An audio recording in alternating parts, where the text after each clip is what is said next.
In 2014, Belichick reportedly never wanted to lose him when Brady wanted him to go. So let's play this out. Brandon, would the Patriots be playoff contenders next season with Jimmy Garoppolo under center? Come on. This is such a tough question. I don't know. I mean, let's look at it. In 2016, you had Tom. Yes, it's a tough question. In 2016, your boy Tom Brady was suspended for 4 games. So then you insert Jimmy G, and what happened? 4 TDs, 0 interceptions, 119 quarterback rating. He had 2 starts. In the second game, he had 234 yards and 3 touchdowns and got hurt in the second quarter with a shoulder injury, and then traded to the San Francisco 49ers, where he started the last 5 games and went 5-0. 2018, ACL tear. 2019, Super Bowl. 2020, high ankle sprain. So I say it's a tough question, because what Jimmy G are we getting? Do we even know how good Jimmy G is? Do we even know how bad Jimmy G is? I don't know, because of his career. You know, there's a lot of talk about like guys and being injury prone, but sometimes it's just inevitable. Some things you can't control, especially in football. Guy take your knee out, a guy take your ankle out. Some things you just can't control. So how much of it is him and how much of it is just the inevitable? So I really can't answer this question, because I don't know what Jimmy G we're going to get. Are we going to get the Jimmy G in 2017 when he started the last 5 games and went 5-0? He did throw 7 touchdowns and 5 interceptions. The Super Bowl Jimmy G. I mean, can he be that manager with a great defense, but he's throwing, what, 8, 9 passes a game? You know, the second half of that run. So I really don't know. And I think with, you know, Bill Belichick, he knows this guy, obviously, and maybe he can get more out of him. But I'm sorry, I need to see it. So I think they would be playoff contenders, because there is no great team in that division. But before I give my full thoughts on this, I think Kevin Wildes should talk.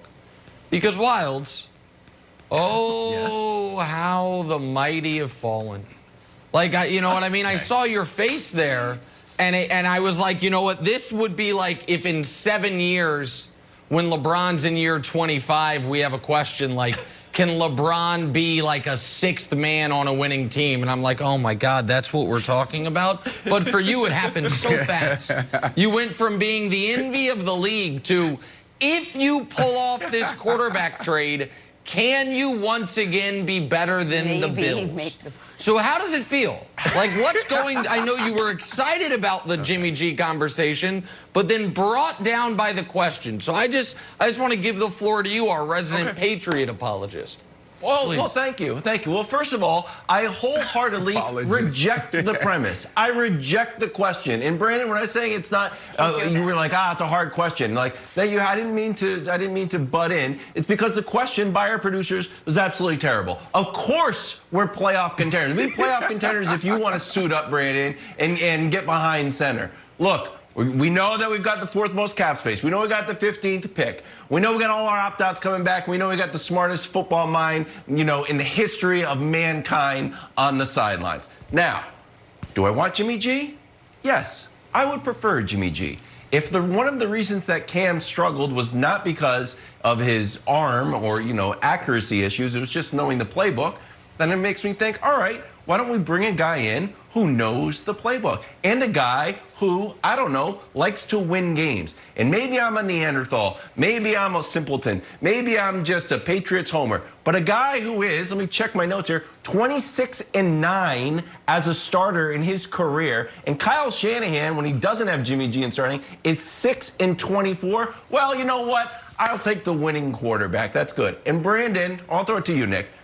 The idea that this guy gets ripped for following Kyle Shanahan's game plan. It's like, throw the ball 5 times. Like, all right, what do you want him to do? Pout? You want him to change the plays? You like he got to the Super Bowl by running the game plan. He's making him do that. Well, he went to the Super Bowl. So what Brandon says, right? Refuse to criticize Big Ben for changing the play. What do you want him to do? Hey, Nick, I think the answer is what people want him to do is be better at playing quarterback, so the coach doesn't think the best way for us to win is throw the ball 8 times. I think that's the answer. But I hate to do this to my buddy Kevin Wildes, but you keep saying something or 2 things, and I'm going to put you on the spot here because you keep saying the Patriots are in really good shape because they have the 4th most cap space and they have the 15th pick of the draft.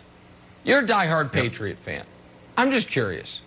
What's the last great free agent that was like, you know what, New England's where I want to be? Because you got all this cap space, but cap space isn't going to suit up.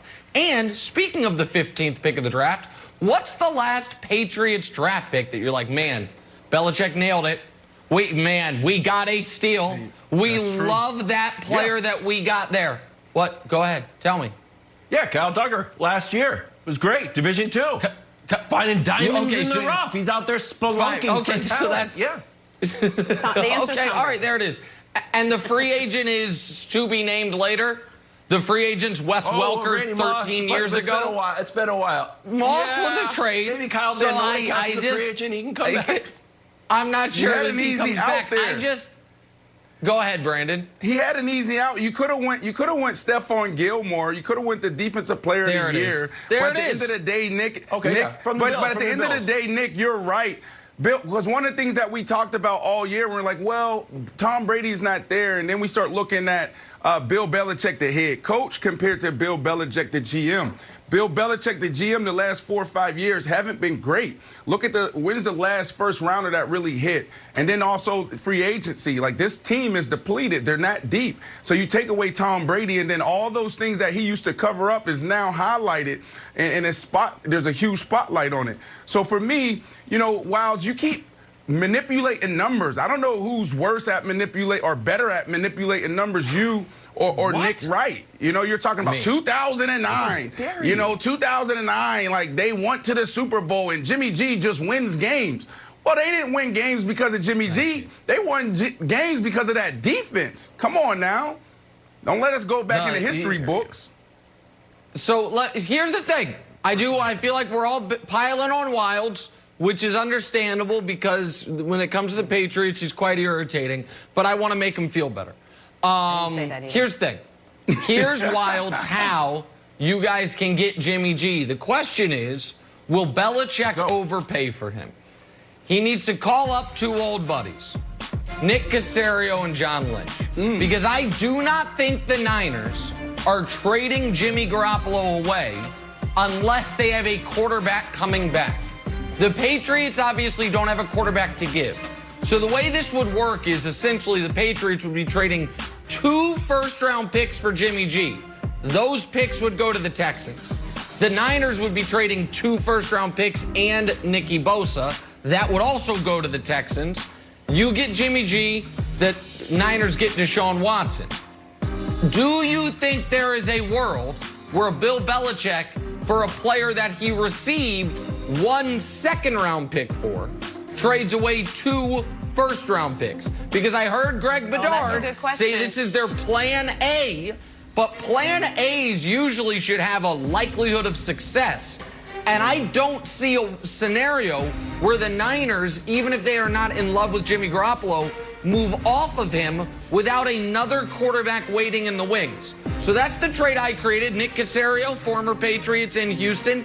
He's done business with John Lynch before, so you can get everyone on the phone. But do you think Belichick would overpay for Jimmy Garoppolo? That would be my question back to you, sir. Belichick is not.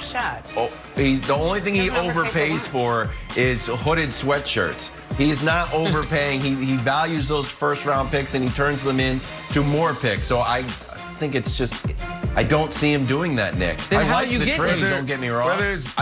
But I don't see it happening, Brandon. If it's Jimmy G or moving up in the draft, he better overpay.